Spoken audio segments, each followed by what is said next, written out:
Irmãos, boa noite, graça e paz. Que alegria mais uma vez estarmos juntos para meditarmos na palavra do Senhor, palavra de Deus, uma palavra poderosa, tremenda. Eu estou muito alegre, muito feliz, porque nós estamos vivendo, irmãos, somos a geração que aguardamos a volta de Cristo e cremos que o relógio do Senhor está na última volta, Ele está voltando, e também por viver, todos nós, nessa era cristã. Antigo Testamento, vocês se lembram, lá em Êxodo capítulo 32, versículo 28, quando aquele povo de Israel se rebelaram contra o Senhor, então, terras foram abertas e 3.000 vidas foram soterradas, foram mortas.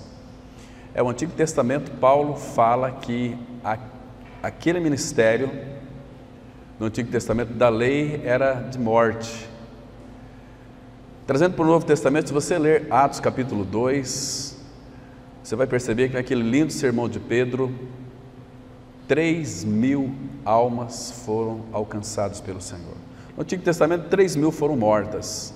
No Novo, o primeiro sermão de Pedro, na era cristã, já habitando o Espírito do Senhor no seu interior, então 3.000 almas foram salvas. No Antigo Testamento é interessante que lá em Êxodo 3:5, quando Moisés teve aquela visão da sarça ardente, quando foi chegar perto para aproximar daquela sarça ardente, para ver o que era aquela grande maravilha, então ele ouviu uma voz do Senhor dizendo o seguinte: Moisés, tira a sandália dos pés, porque o lugar em que tu estás pisando é santo. Tira as sandálias. No Novo Testamento, nós lemos em Lucas capítulo 15, verso 22, o filho pródigo retorna, o pai manda dar um anel no dedo, dizendo que ele era o herdeiro ainda, e a melhor roupa, e pediu para que trouxesse sandálias. No Novo Testamento você tem que vestir as sandálias. Segundo a tradição, aquelas sandálias era uma figura de quem é filho. Somente os filhos usavam as sandálias. No Antigo Testamento, morte. No Novo Testamento, vida. No Antigo Testamento, tira as sandálias. No Novo Testamento, veste as sandálias. E muito mais do que isso, nós somos revestidos de Cristo. Irmãos, nós temos muitos motivos para nos alegrar pelo ano que passou. Todo o tempo o Senhor esteve conosco. Como é que nós sabemos disso? Hebreus 3, verso 13, verso 5. Seja a vossa vida sem avareza, contentai-vos com as coisas que tendes, porque Ele tem dito: nunca te deixarei, jamais te abandonarei. Então, todo o tempo Ele esteve conosco. Nós sabemos disso também porque o Senhor disse, Mateus 28, 20, e eis que estou convosco todos os dias, até a consumação dos séculos. Então, irmãos, nós temos uma esperança viva, que é o nosso Senhor. Nós não temos expectativas, nem mesmo para este Brasil. Este Brasil, irmãos, essa terra está condenada, este mundo está julgado, está condenado. Então, não crie expectativas sobre este mundo.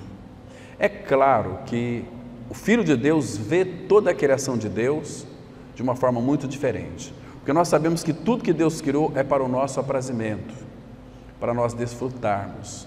Então o Filho de Deus, ele consegue contemplar até mesmo uma folhinha de uma flor e ver ali que sabedoria infinita é essa que pode colocar naquela folha coloração, embelezá-la. Coisa linda. O nosso Pai é um Pai de detalhe. O Espírito Santo é um Espírito de detalhe.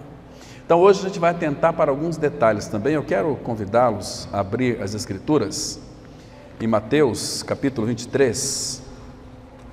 Mateus 23, vamos ler apenas o versículo 37. E Mateus capítulo 23, verso 37. A palavra, ela assim se expressa, Mateus 23, 37. Jerusalém, Jerusalém, que matas os profetas e apedrejas os que te foram enviados. Quantas vezes quis eu reunir os teus filhos como a galinha ajunta os teus pintinhos debaixo das asas, e vós não o quisestes. Vamos atentar para essa expressão aqui. Quantas vezes quis eu, e vós não quisestes. Agora, Lucas, capítulo 19, a partir do versículo 41, irmãos. Lucas 19, verso 41. Vamos ler mais aqui 4 versículos. Vamos ter uma palavra de oração e meditar um pouquinho na porção do Senhor para nós nesta oportunidade. Lucas 19, 41 em diante, diz assim a palavra. Quando ia chegando, vendo a cidade, chorou e dizia, olha essa expressão aqui, irmãos, se conheceras por ti mesma ainda hoje o que é devido à paz, mas isto agora está oculto aos teus olhos, pois sobre ti virão dias em que os teus inimigos te cercarão de trincheiras e por todos os lados te apertarão o cerco e te arrasarão a teus filhos dentro de ti, não deixarão em ti pedra sobre pedra, porque não reconheceste a oportunidade da tua visitação. Então vamos ter uma palavra de oração. Pai, como somos gratos ao Senhor, porque Tu és maravilhoso conselheiro, Deus forte, Pai da eternidade. Como é bom, Pai, estarmos em Cristo. Como é maravilhoso Cristo estar em nós. Pai, o nosso coração se enche de alegria.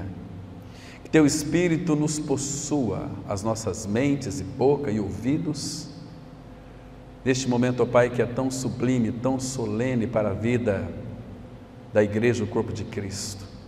O povo que Tu reuniste em um só corpo. Um povo que Tu limpou, purificou com precioso sangue. Um povo, Pai, que o Senhor os crucificou ali na cruz, no corpo de Teu Filho, quando nos levou a morrer junto com Ele para o pecado, para a morte, para Satanás, para o mundo. Que gostoso, Pai, saber que nós estamos crucificados para o mundo e o mundo está crucificado para nós. Desvenda, Pai, os nossos olhos, para que possamos contemplar, além da letra, a Ti, tocar a Tua realidade. Pai Santo, o Teu Espírito é Deus, Deus de Deus, e que habita em nós. Então interprete as Escrituras para nós, porque se Tu não fizeres, Pai, nós ficaremos no escuro da Tua palavra. E a Tua palavra, Pai, a revelação da Tua palavra, ela esclarece e dá entendimento aos simples. Fala conosco nesta noite, Pai. Repreende toda ação contrária do inimigo que tenta nos distrair com as distrações que procedem das mais profundezas do inferno. Fala conosco nesta noite, Pai. Queremos ouvir a Tua voz. Em Cristo nós oramos. Amém. Irmãos, o Evangelho de Lucas, do capítulo 9 em diante, nós vamos ter aqui pelo menos 6 menções do Senhor Jesus Cristo ir para Jerusalém e para morrer. A primeira delas está lá em Lucas 9:51, quando ele disse o seguinte, que no seu semblante tinha uma intrépida resolução de ir para Jerusalém e para morrer. Então, do capítulo 9 até o capítulo 24 de Isaías, são os últimos 6 meses da vida de Cristo aqui na face da terra, do Senhor Jesus. Então ele veio para morrer, e claro que nós vamos analisar essas 6 menções, né? Mas elas são importantes, são aquilo que vai marcar os últimos 6 meses de Cristo aqui na terra, de Lucas 9:51 até o capítulo 24, ali que vai marcar os 6 meses. Então, meus irmãos, claro que vai marcar a vida e a obra do nosso amado Senhor Jesus Cristo. Então, queridos, dentro desses 6 meses, há pelo menos 7 menções distintas quando o Senhor ia para Jerusalém para morrer. Ele sabia para o que veio, porque Jesus, em todo o seu desenvolvimento cognitivo, espiritual, claro que precisava, ele era um homem também.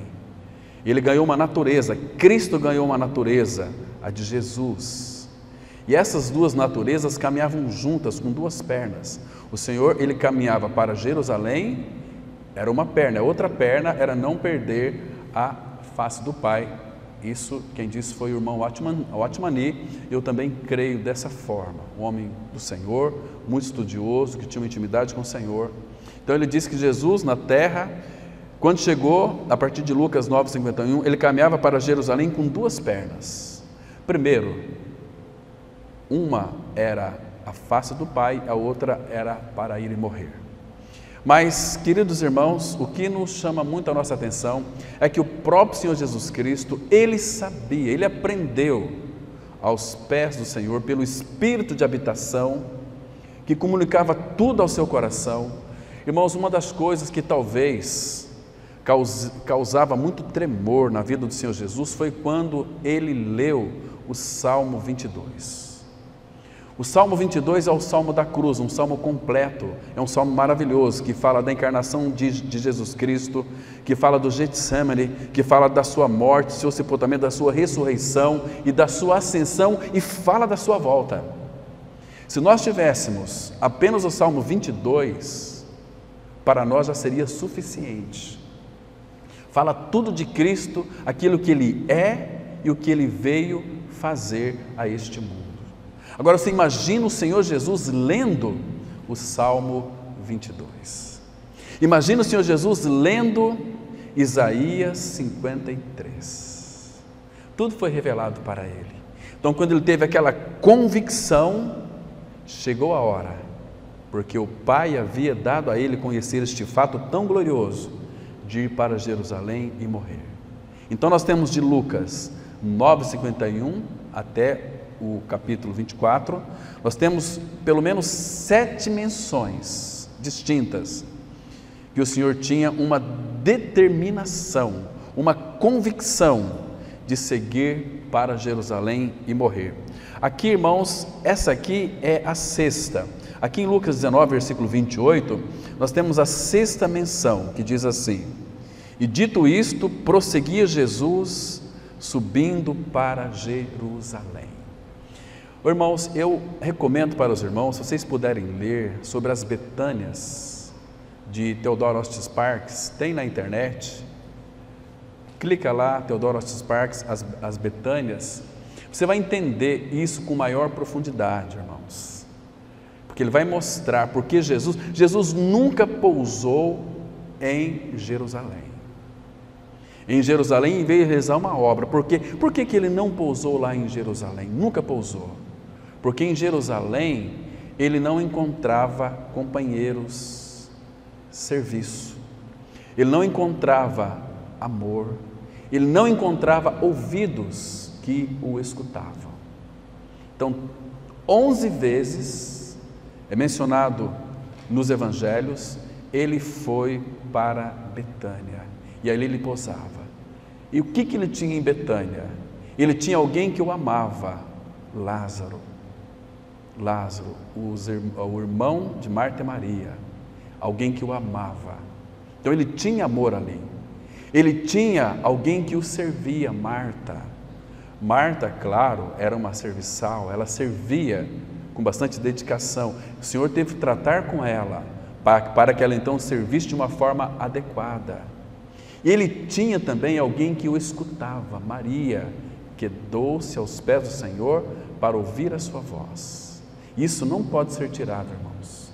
Quando nós nos posicionamos, e naquela época, quando um homem falava, somente os seus discípulos, os homens se reuniam, mas ela, Maria, quebrou todos os protocolos e foi-se e assentou-se aos pés de Cristo para ouvir a sua voz.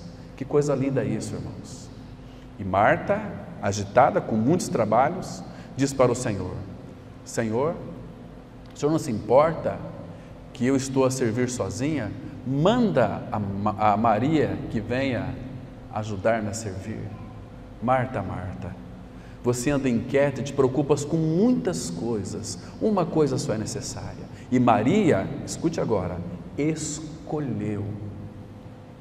Ela escolheu me ouvir, e isto não lhe será tirado. Então Jesus tinha um prazer muito grande em ir para Betânia, porque ali ele tinha aconchego. Em Jerusalém, que era o local de adoração, ele nunca encontrou isso, irmãos, infelizmente. E verdadeiramente, será que de fato ele tem encontrado em nosso meio companheiros, pessoas que o sirvam, pessoas que verdadeiramente o amam?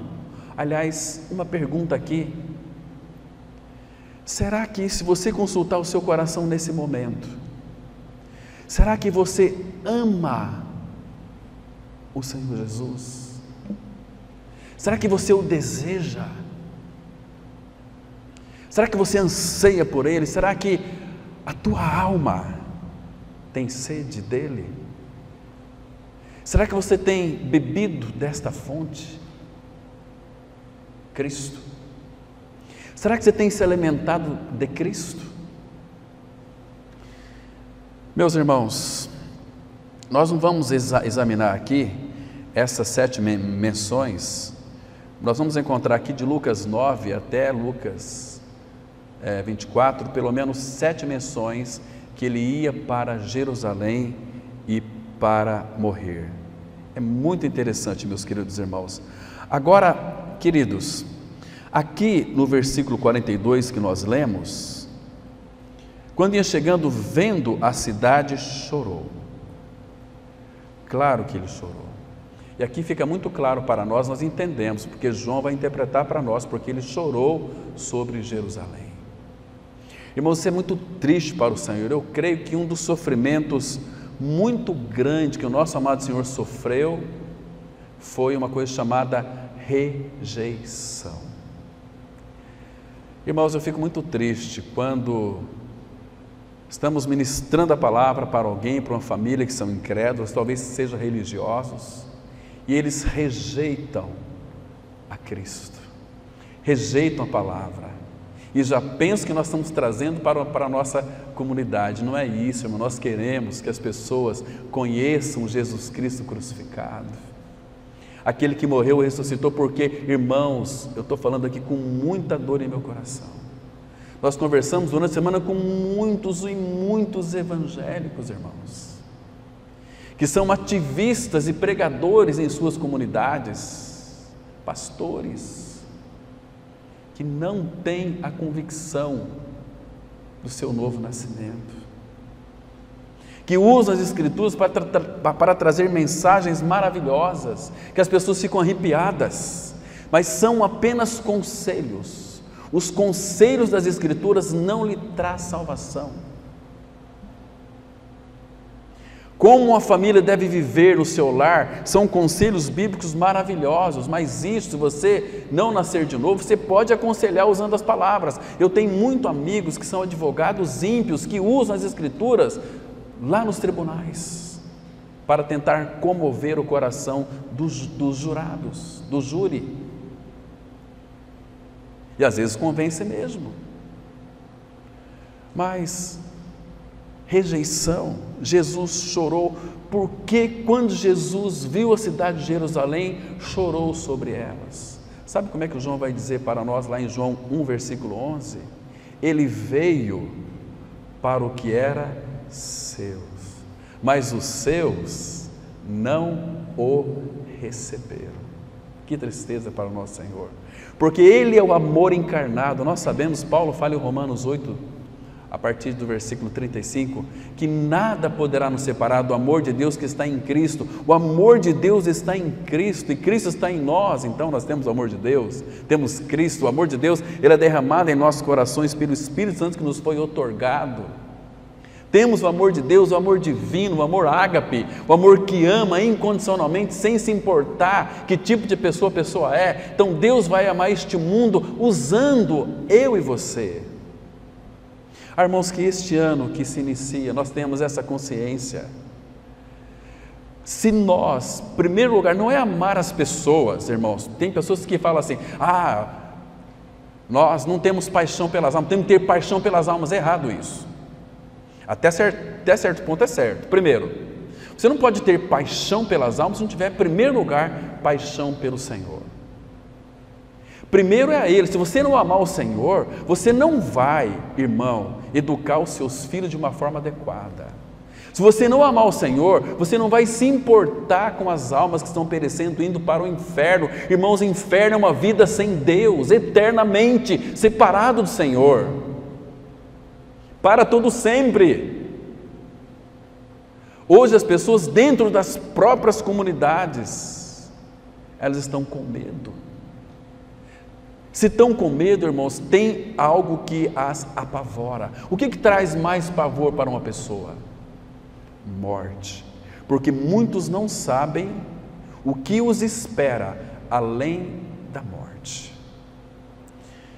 Deixa marcado aqui, abra comigo por favor em Provérbios, capítulo 11, vamos ler o versículo 7, aqui irmãos está a causa de muito medo que os ímpios têm. Quando eu falo ímpio, existe aqueles ímpios que são evangélicos, que nunca nasceram de novo. Diz assim a palavra, olha só, Provérbios 11, versículo 7, a palavra se expressa da seguinte maneira: morrendo o homem perverso, o homem ímpio, o perverso entende uma coisa, não vai pensar que aquela pessoa que só faz maldades, que rouba, que mata, que estrupa, que é um monstro. Não, o perverso são pessoas muitas vezes de moral ilibada, são pessoas que dão 10-0 em muitos cristãos.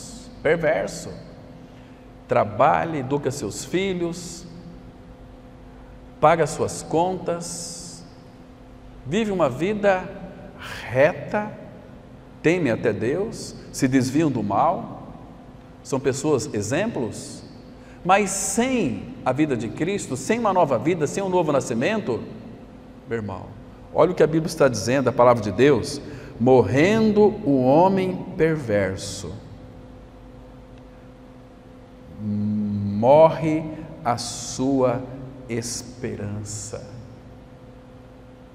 e a expectação da iniquidade se desvanece. Quando o homem perverso morre, acabou a sua esperança. Agora, que esperança que o perverso tem, meus queridos irmãos? Lembra do Salmo 9, versículo 17? Lembra lá, daquele versículo tão lindo?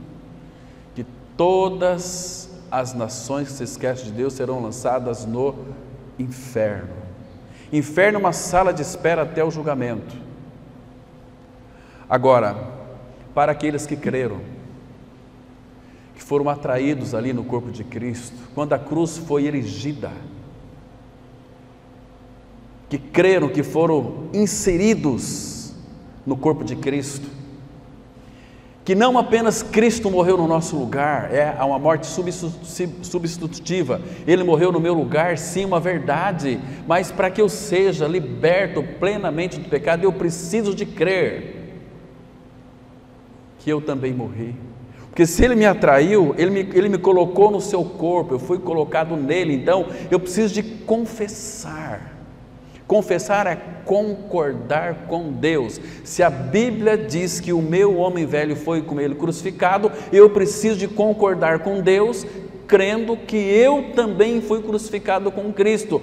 E se eu fui crucificado junto com Cristo, quando Ele morreu, eu também morri. Mas eu morri para quê? E por quê? Primeiro, que o salário do pecado é a morte.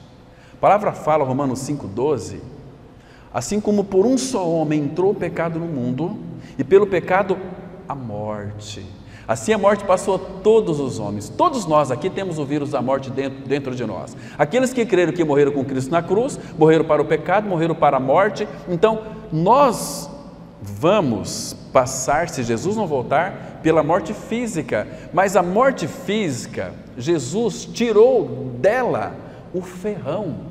1 Coríntios 15, versículos 55 e 57. Onde está, ó morte, o teu ferrão? Onde está, ó morte, o teu aguilhão? A força do pecado é a lei, porque a lei exige a morte do pecador. Lembra? Você lê Romanos 7, de 1 a 4, chega no 4, ele vai dizer o seguinte: assim também vós, meus irmãos, morrestes relativamente à lei. Por que morrer para a lei? Porque a lei exige a punição do pecador. A alma que pecar, essa morrerá. Ezequiel 20, versículo 4.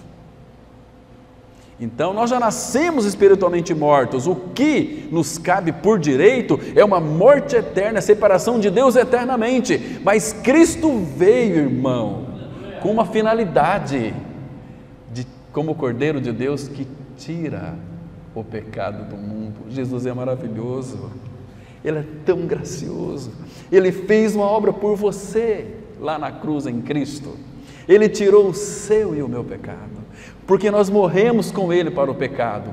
Assim também vós, meus irmãos, estáis mortos para a lei, por meio do corpo de Cristo, para pertencerdes a outro.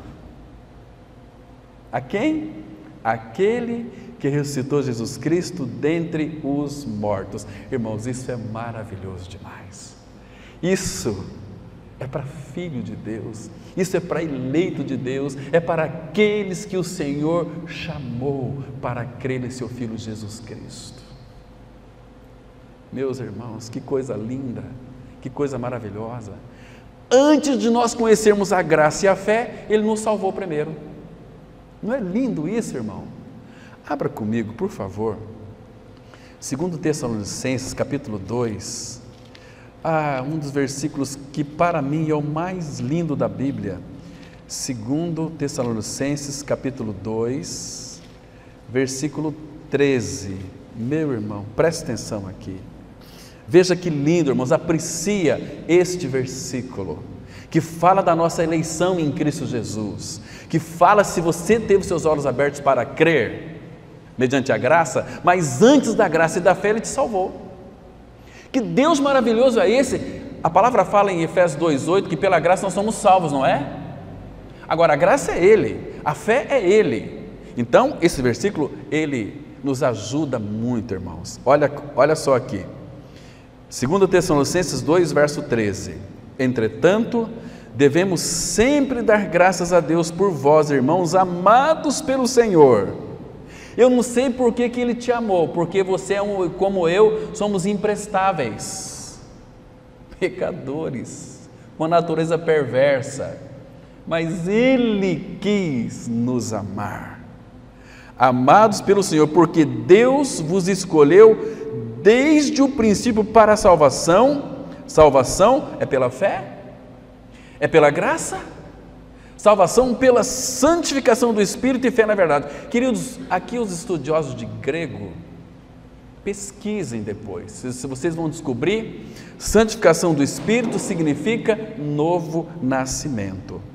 Para o que também, verso 14, para o que também vos chamou mediante o nosso Evangelho, para alcançardes a glória de nosso Senhor Jesus Cristo. Que Cristo maravilhoso. Você vê aqui, irmãos, isso é lindo demais. Irmãos, voltem lá para Lucas capítulo 19, que coisa preciosa aqui. Um dos detalhes desse versículo 42 que me chamou a atenção é este A com ponto de interrogação aqui. Ele dizia, o Espírito Santo gosta dessa palavra. Isso aqui nos faz lembrar do Salmo 133:1. Ele começa dizendo o seguinte: por quê?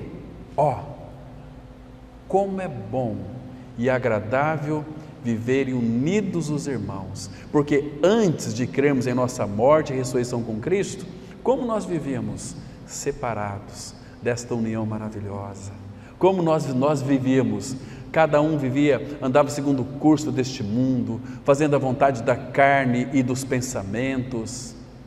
Nós éramos odiosos e odiávamos uns aos outros, e éramos por natureza filhos da ira, como também os demais.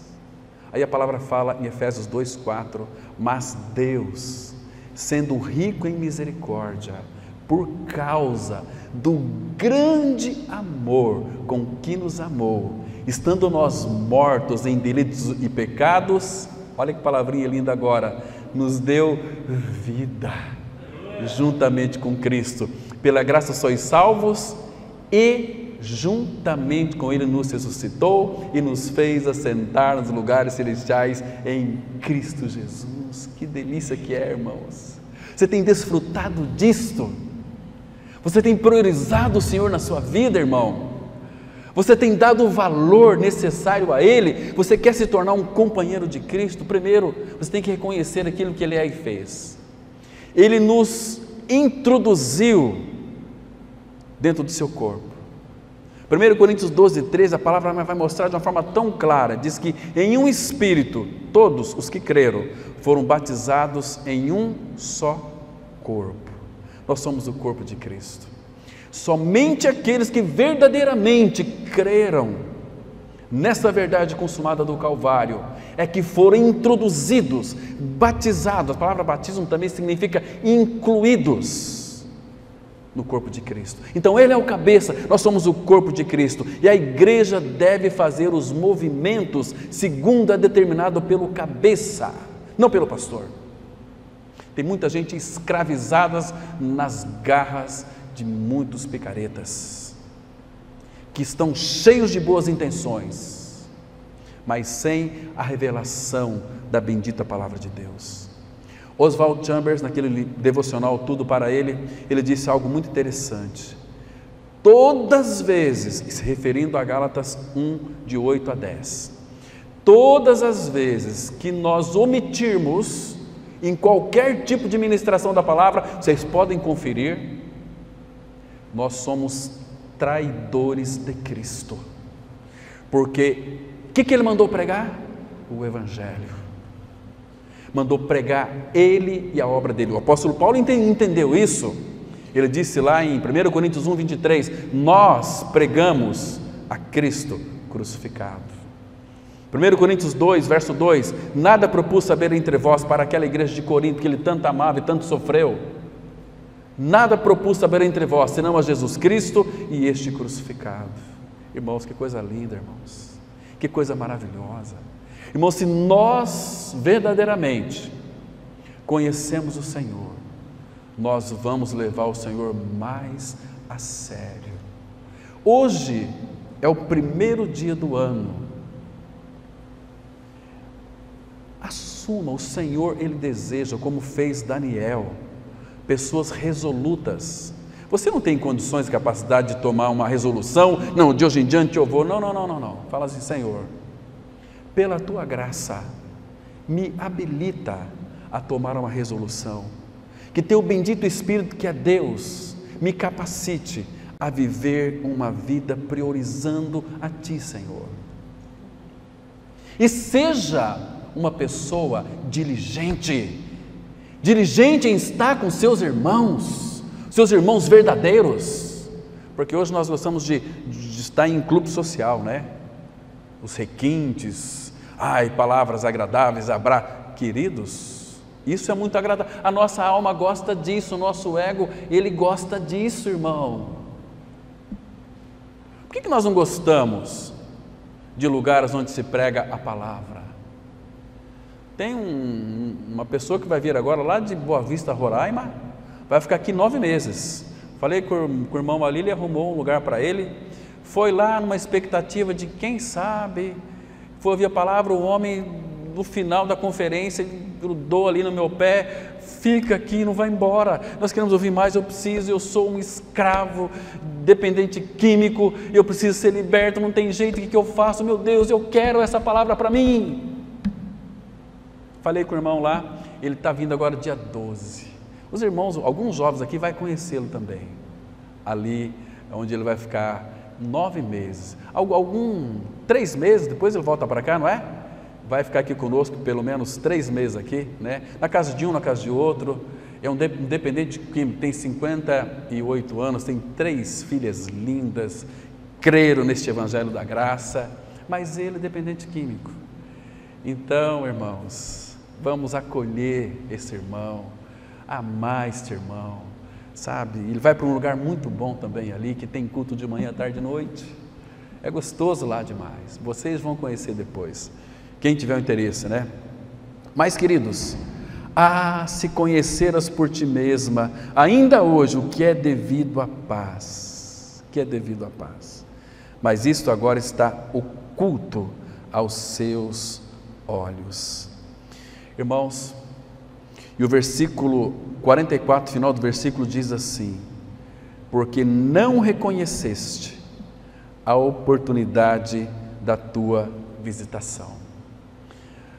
Ali no livro do profeta Jeremias, capítulo 29, versículo 10, quando então o Senhor vai mostrar, vamos lá para o texto, Jeremias 29, versículo 10, nós temos que manusear a palavra do Senhor. Há uma promessa do Senhor pelo profeta Jeremias, Jeremias 29, 10, né? Que diz que em cada monte elevado, eles faziam ali um altar para a adoração de um ídolo, Agora, mas por causa do coração amoroso do Pai, por causa da sua fidelidade, então Ele trouxe para nós uma promessa. Ele diz o seguinte, olha só aqui, vamos ler com bastante cuidado, irmãos, que Ele fez uma aliança também, fez uma aliança conosco. Ele disse assim, Jeremias 29, 10, assim diz o Senhor: logo que se cumprirem para a Babilônia 70 anos, atentarei. Essa palavra aqui no hebraico é pagad. Pagad, sabe o que significa? Ele está dizendo o seguinte, olha, eu vos visitarei. Que lindo, irmão. Olha que coisa preciosa. Então, depois de 70 anos, visitarei a vós outros e cumprirei para convosco a minha boa palavra, tornando a trazer-vos para este lugar. Este lugar, claro que faz uma alusão, lugar aqui é a terra, Canaã. Canaã é uma figura de Cristo, não apenas uma figura de Cristo. Talvez domingo que vem, se o Pai permitir, nós vamos falar sobre as riquezas insondáveis de Cristo e vamos olhar para Canaã e vamos ver as riquezas dessa terra. Cada uma dessas riquezas fala de Cristo, Então, eu vos visitarei. Irmão, eu e você como igreja do Senhor, nós precisamos ter isso em nosso coração, que o Senhor que já habita em nós deseja fazer visitações no sentido seguinte, não fazer movimentações, mas Ele quer mover o nosso coração. Então nós temos que ter esta convicção, porque em todo o tempo Ele vai mostrar nas Escrituras Sagradas, Ele deseja nos visitar, visitações especiais. Sabe aquele momento que está orando ao Senhor, a sós com Ele, quando o Espírito Santo de Deus lhe toca, e os teus olhos se enchem de lágrimas, e você chora diante do Senhor, você fala, Senhor, você não tem palavras, irmãos, porque a alegria da manifestação, daquela visitação, ela é tremenda na sua vida. Então você explode de uma alegria que você não sabe como é aquilo, você não quer que acabe nunca, não que você vai entrar em êxtase, não, ver coisas, não.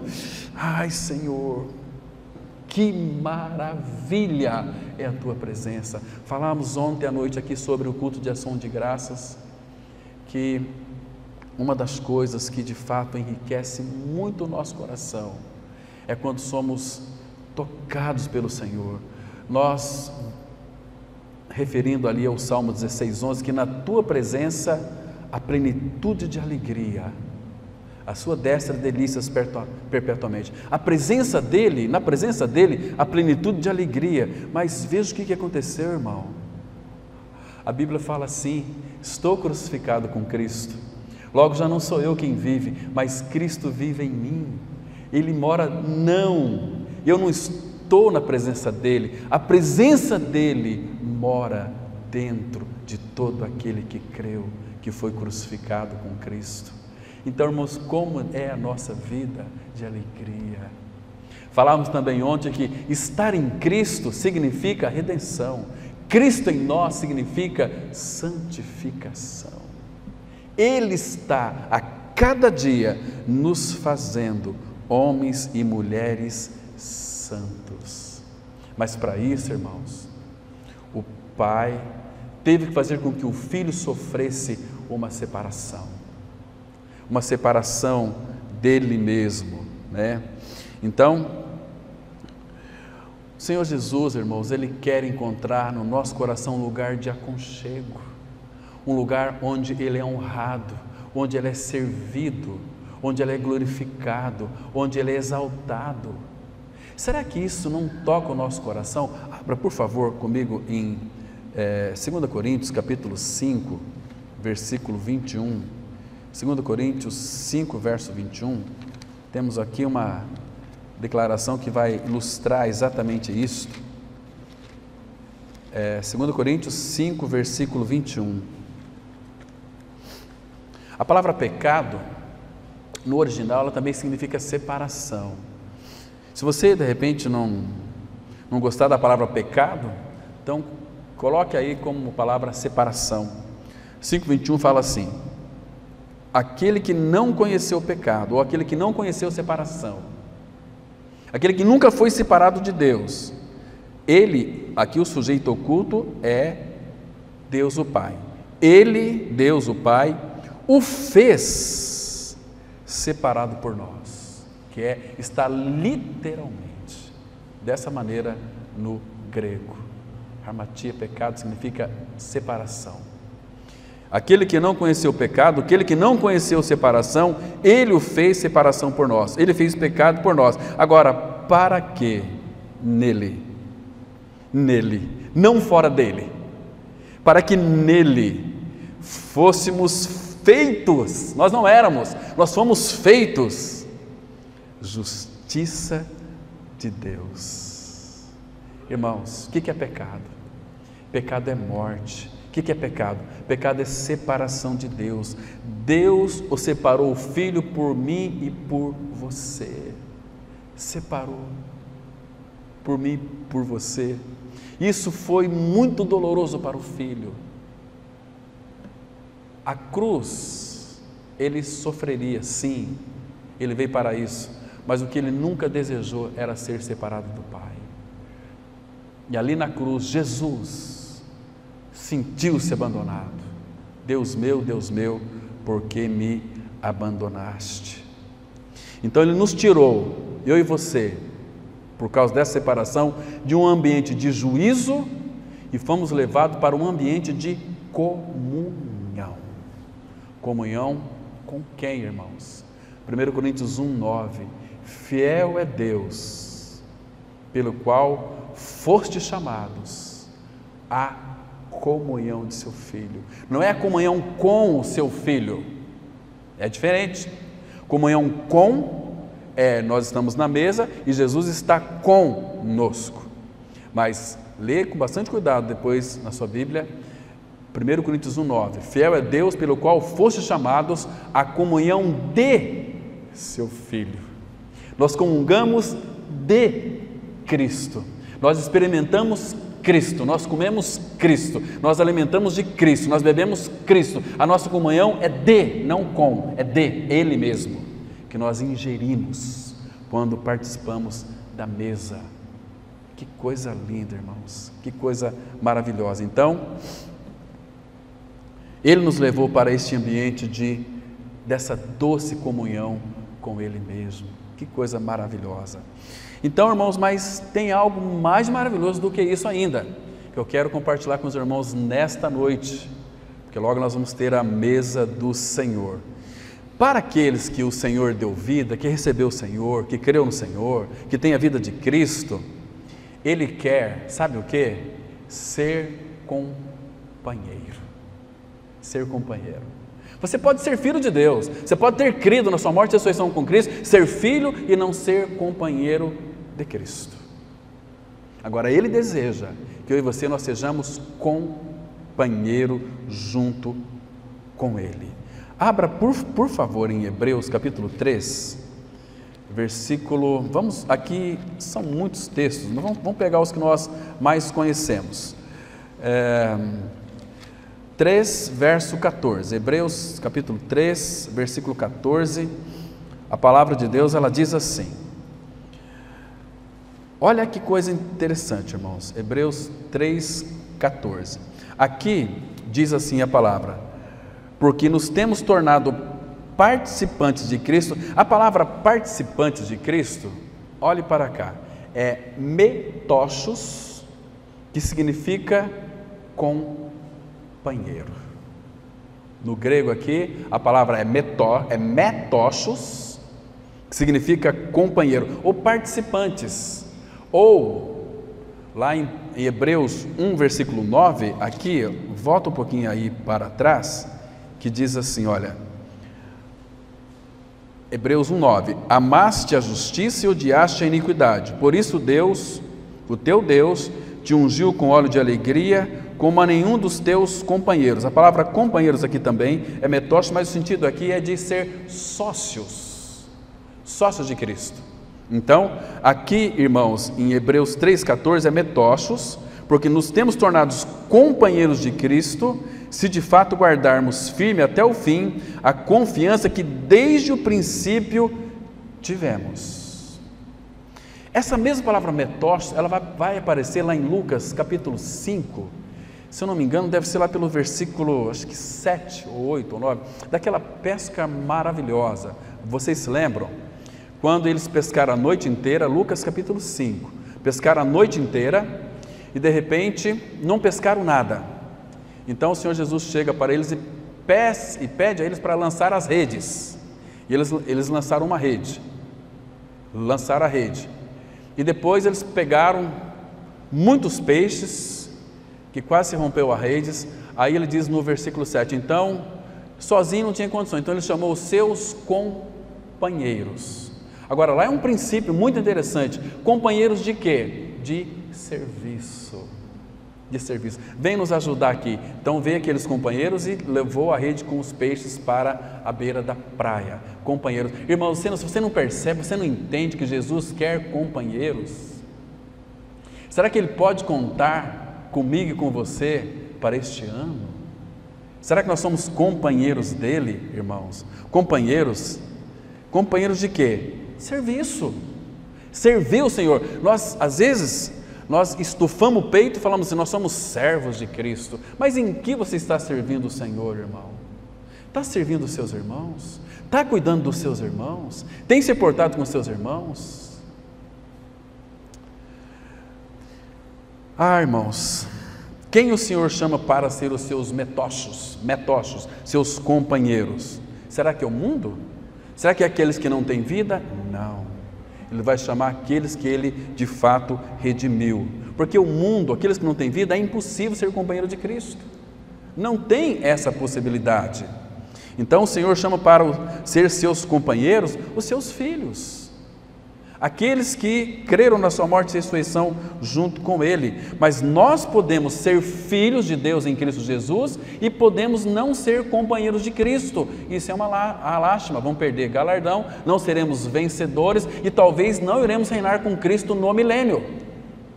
Apocalipse 3:21 fala assim, ao vencedor assentar-se-á comigo no meu trono, como eu venci e me assentei com meu Pai no seu trono, reinar com Cristo. Só vencedores. A palavra vencedor ali é huiostesia, significa teleios, filhos de Deus maduros.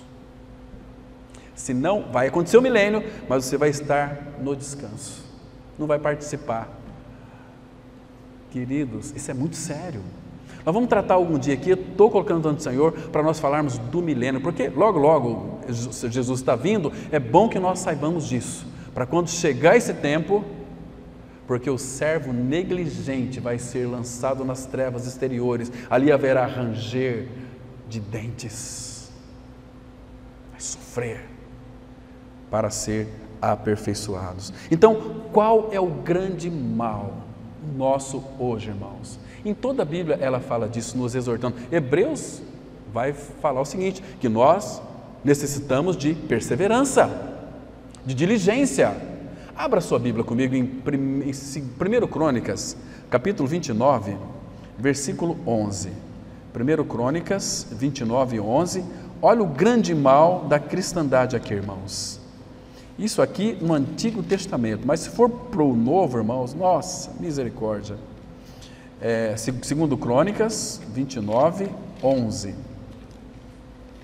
Vamos, 2 Crônicas, eu falei primeiro, então me perdoe. Perfeição só em Jesus Cristo.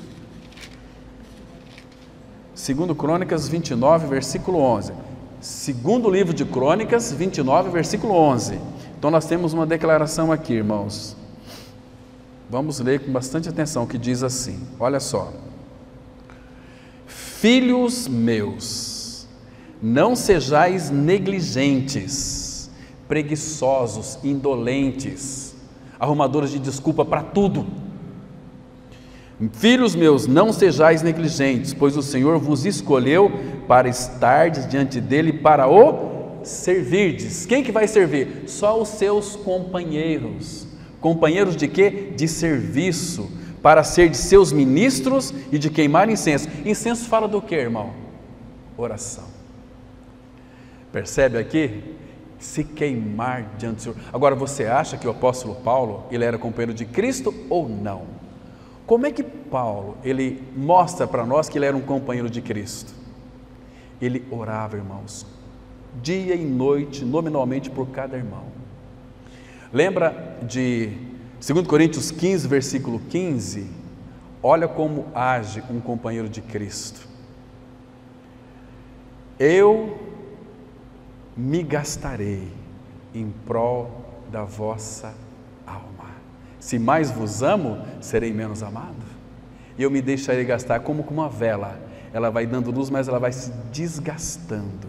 Esses são os companheiros de Cristo. Ele quer, irmãos. Nós lemos aqui um texto inicial de Mateus 23, 37. Quantas vezes eu quis, mas vós não quisestes. Quantas vezes? Lembra que ele disse lá, vamos junto comigo lá para a gente ver o que é ser companheiro de Cristo. São muitos textos, eu estou quase encerrando porque nós vamos ter a mesa, mas olha aqui Colossenses 1, versículo 24. Que diz assim, olha que preciosidade, irmãos, isso significa ser companheiros de Cristo. Irmão, ser companheiro de Cristo, não basta sermos filhos de Deus, pois a nossa suprema glória é sermos companheiros de Cristo. Exemplo, Colossenses 1, 24, agora me regozijo nos meus sofrimentos. Ô Paulo, você está louco? Regozijar nos sofrimentos? Mas o problema é que nós somos uma geração de cristãos fracos, de cristãos mequetrefes, de cristãos sem compromisso com o Senhor, sem compromisso com a sua igreja, tanto faz como tanto fez, somos levados ao redor por todo o vento de doutrina. Agora me regozijo nos meus sofrimentos por vós e preencho o que resta das aflições de Cristo na minha carne a favor do seu corpo, que é a igreja. Irmão, você entende, mediante esse versículo, o que significa ser companheiro de Cristo? Você é companheiro de Cristo? Às vezes nós temos um discurso muito lindo, muito maravilhoso, mas não somos companheiros de Cristo. É para deixar tudo, seguir o Senhor. Ah, como Ele espera isso de nós, irmãos. Como espera isso de nós. E comunhão, agora, comunhão com Cristo envolve ser companheiro dEle. Comer aquilo que Ele come, sofrer aquilo que Ele sofre. Deixa eu mostrar para vocês aqui. Volta aí a Bíblia em Filipenses capítulo 3, versículo 9 e 10. Filipenses 3, 9 e 10. Os irmãos estão conseguindo compreender, irmãos? Tem alguma dúvida pairando aí? Filipenses 3, 9 e 10 diz assim, e ser achado nele. Olha, o foco de Paulo é Cristo. e ser achado nele, não tendo justiça própria, eu morri. Eu não tenho justiça própria, eu morri.